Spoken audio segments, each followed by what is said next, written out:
देखिए, pre budget को लेकर के प्रदेश भर के अलग अलग वर्ग के लोगों से प्री बजट को लेकर के सुझाव वो लिए जा रहे हैं। उसमें चाहे महिला उद्यमी है, उनसे हमने सुझाव लिए हैं, नमो ड्रोन दीदी है, उनसे सुझाव लिए हैं, हमारी जो महिला सरपंच है या हमारी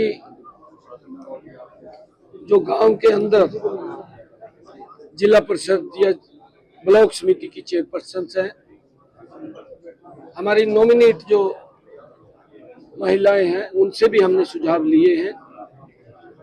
इंडस्ट्री के लोगों से हमने अलग सुझाव लिए हैं।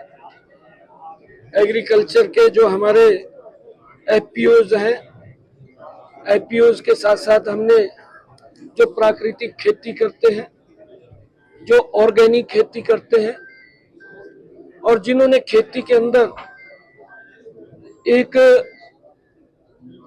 अपना नाम ऊंचा किया है, ऐसे सब लोगों को भी बुला करके हमने सुझाव लिए हैं। हमने यूथ को भी सुझाव लिए हैं, यूथ की क्या आवश्यकताएं हैं, क्या सोच है। हमने स्टार्टअप्स को बुलाया है, स्टार्टअप्स के हमने सुझाव लिए हैं और हमने टेक्सटाइल इंडस्ट्री के सभी इंडस्ट्रियलिस्ट को बुला करके उनके अलग से सुझाव लिए हैं। इसके बाद अब फरीदाबाद के अंदर हमारे चैम्बर ऑफ कॉमर्स और इंडस्ट्री के फरीदाबाद इंडस्ट्री के सभी पदाधिकारी, उन सब से हमने सुझाव लिए हैं। हमने पोर्टल के ऊपर भी इसका पेज बना करके वो लोगों के सुझाव के लिए खोला है। उसके ऊपर भी लगभग 9000 लोगों के हरियाणा प्रदेश के अंदर से सुझाव आए हैं। महत्वपूर्ण सुझाव आ रहे हैं, इन सब को हम बजट में समाहित करेंगे और मुझे पूर्ण विश्वास है कि इन सुझावों से हरियाणा प्रदेश के विकास में, हरियाणा की इंडस्ट्री में और हरियाणा के युवाओं को, हरियाणा के हमारे प्रगतिशील किसानों को, हरियाणा की हमारी महिला उद्यमियों को, हरियाणा की हमारी नमो ड्रोन दीदीज को बड़ा लाभ मिलेगा। और हमारे हरियाणा के जो ये सुझाव आए हैं, इनसे बजट में और हरियाणा विकास की ऊंचाइयों को छुए, उसका एक लाभ हमें मिलेगा। अच्छे सुझाव आ रहे हैं, उन सबको हम समाहित करेंगे। सेंटर का बजट आने जा रहा है, सेंटर का बजट आने वाला है, स्टेट गवर्नमेंट को क्या उम्मीदें हैं हरियाणा को लेकर? देखिए, क्योंकि उम्मीदें तो होती हैं, बहुत सारे प्रोजेक्ट हैं हमारे हरियाणा के अंदर, पीछे भी काफी प्रोजेक्ट पूरे हुए हैं।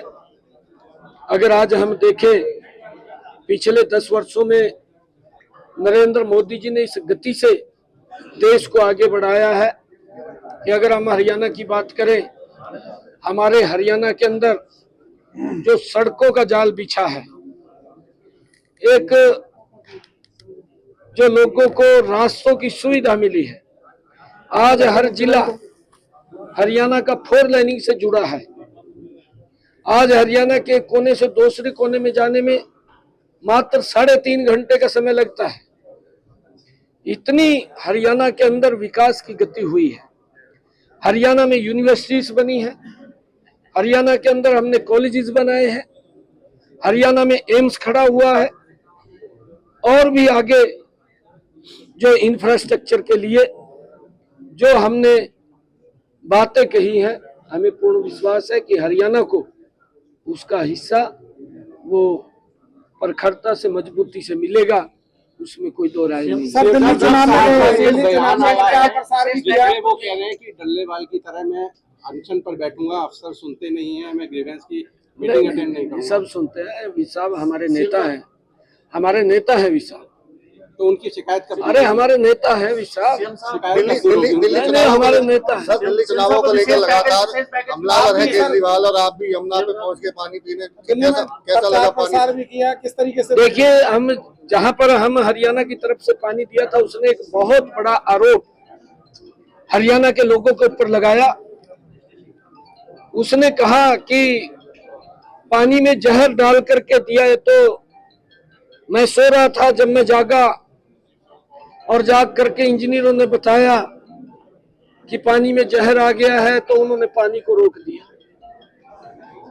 किस प्रकार का बयान ये केजरीवाल, ये तो समझता है कि मैं ही इस दुनिया के अंदर समझदार हूं, बाकी सारे बेवकूफ हैं। किस प्रकार का बयान दिया है, मानवता को आहत करने वाला बयान दिया है, मानवता को डराने वाला बयान दिया है, दुर्भाग्यपूर्ण है।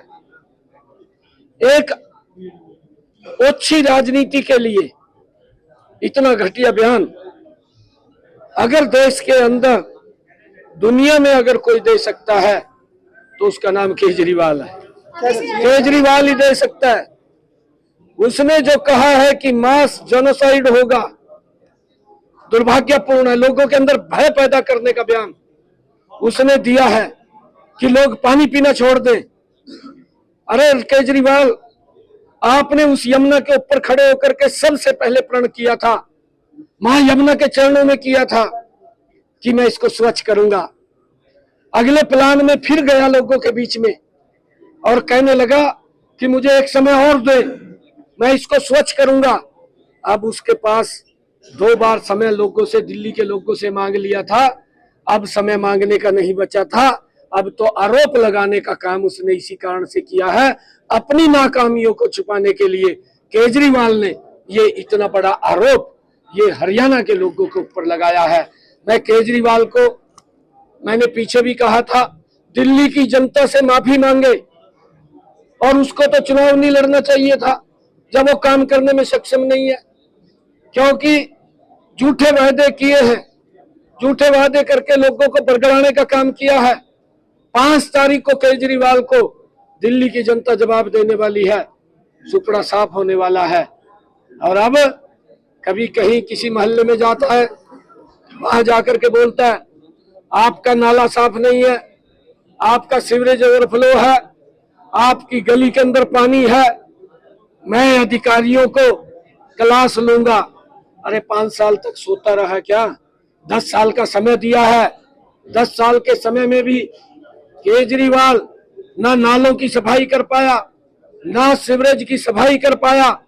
जो वायदा दिल्ली के लोगों से किया था कि मैं स्वच्छ जल दूंगा, गंदा पानी के ऊपर 10 सालों में भी उनको मजबूर करने का काम अगर किसी ने किया, वो केजरीवाल ने किया है। और केजरीवाल, हाँ, उसका कारण है, केजरीवाल वोट तो लेता रहा परंतु काम नहीं किया।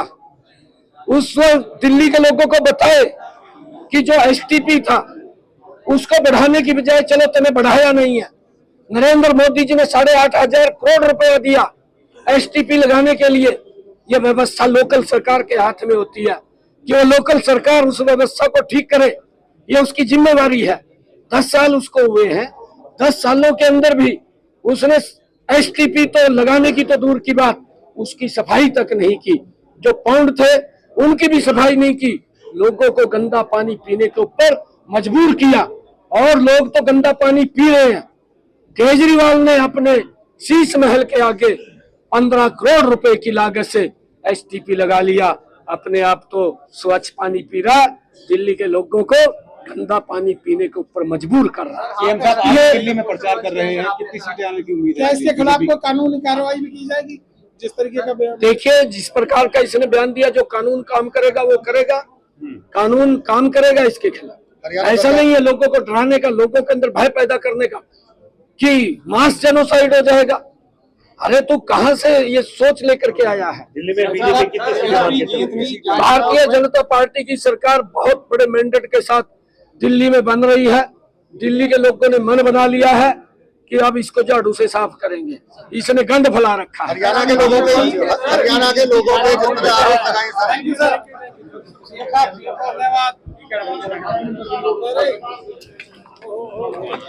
अरे